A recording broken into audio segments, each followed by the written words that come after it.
Welcome to Sweet Life Beat Life. We hope this video helps. You need the Bonelab update and experimental mode on. Once enabled, jump straight to Apex Labs in the central hub. Move quickly.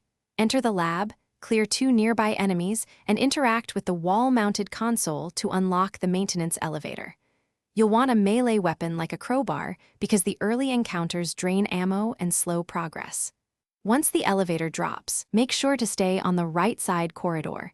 It leads to the service room where the tether acquisition. Once in the service corridor, move to the turret junction and flip the circuit panel to disable 2 security turrets. This prevents constant respawn pressure while you work.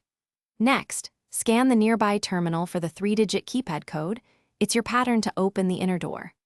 After entering the code, pull the power lever to energize the containment field. Make sure to open the reinforced hatch clockwise until it clicks at about a 90-degree stop. This exposes the tether cradle for pickup. You can now take the tether from the exposed cradle and equip it to your dominant hand. Once held, perform a quick grab and release to confirm the latch registers. Then calibrate by aiming at the test drones in the chamber. Throw, attach, and reel to feel tension and responsiveness. If the tether doesn't attach or behaves oddly, reset the power panel, wait 5 seconds for systems to reboot, and re-enter the 3-digit code. This clears glitches and restores normal function. Thanks for watching. Consider subscribing if we helped you.